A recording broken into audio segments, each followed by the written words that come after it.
జనరల్గా వేరే స్పోర్ట్స్ అంటే ఎమోషన్స్కి ఎక్కువ ఛాన్స్ ఉంటుంది. అంటే మేము ఆట ఆడేటప్పుడు దెబ్బలు తాగటం కానీ అటువంటి కొంచెం ఎక్కువ స్కోప్ ఉంటుంది. బట్ వాలీబాల్కి ఆ ఛాన్స్ లేదు. సో హ్యూమన్ ఎమోషన్స్ని ఎలా మిక్స్ అయిపోతున్నారు? సార్ నిజం చెప్పాలంటే వాలీబాల్లో ఇంకా emotion sir.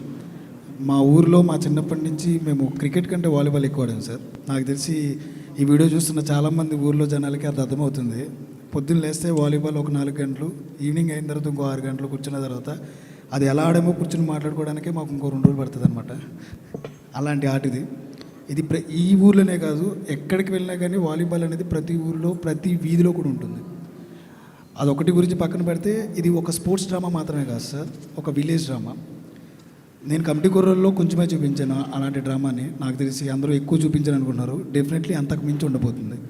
Human emotions, values, ethics, ఒక ఊరు, ఆ ఊరి యొక్క జనాలు డెఫినెట్లీ మళ్ళీ ఇంకా చూడబోతున్నారు.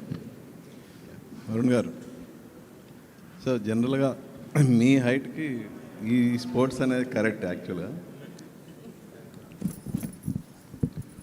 చెప్పండి, నెట్ కిందకి పెట్టక్కర్లేదు. ఇప్పటివరకు ఏదన్నా అకేషన్స్ వచ్చినప్పుడు ఒక అంటే సిస్టర్గా తనకి మీరు గిఫ్ట్లు ఇవ్వటం అలా ఆనవాయితీ జనరల్గా ఏ పండగకైనా. బట్ ఇప్పుడు తను ప్రొడ్యూసర్, మీరు హీరో, ఏంటి తను ఇప్పుడు మీకు రెమ్యునేషన్ ఇవ్వాలి? ఆల్రెడీ కొంచెం తీసుకున్నాను. బట్ తన సక్సెస్, తను ఎలాంటి సినిమాలు తీసుకుంటుంది, తన సెన్సిబిలిటీస్ అన్నిటి మీద నాకు చాలా చాలా ఒక రెస్పెక్ట్ ఉంది నాకు. తను ఎలాంటి సినిమాలు తీయాలనుకుంటుంది, ఎంతమందికి ఆపర్చునిటీ ఇవ్వాలి, ఒక టాలెంట్ని గుర్తించి పట్టుకోవడం కూడా చాలా పెద్ద టాలెంట్. ఆ విధంగా మా చెల్లికి ఐఎమ్ ఎక్స్ట్రీమ్లీ ప్రౌడ్ ఒక బ్రదర్గా అలాంటి సినిమా చేయడం. అంటే తన ఫస్ట్ సినిమాకి కూడా ఒక 11 కుర్రాల్ని లాంచ్ చేసి ఆ ప్లాట్ఫామ్ సెట్ చేసి చేయడం. చాలామంది ప్రొడ్యూసర్లు ముందుకు రాకపోవచ్చు, బట్ ఒక కొత్త సినిమా తీయాలి, ఒక మంచి సినిమా తీయాలన్న ప్యాషన్ అన్నిటితో పాటు కొంచెం నిజంగా చాలా గట్స్ కూడా ఉన్నాయి తనకి.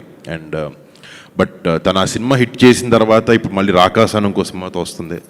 అండ్ కానీ ఇప్పుడు దాకా మా చెల్లిని నాతో సినిమా చేయని అడగలేదు, తను కూడా అన్న నాతో సినిమా చేయని అడగలే. బట్ ఈ స్క్రిప్ట్ అలా వచ్చి మా మధ్యన పడి ఇట్లా ఈ కాంబినేషన్ని సెట్ చేసేలా చేసింది. నిహారి గారు, జనరల్గా ఇప్పుడు మన ఇండస్ట్రీలో ప్రతి ఒక్కళ్ళ టార్గెట్ సంక్రాంతి.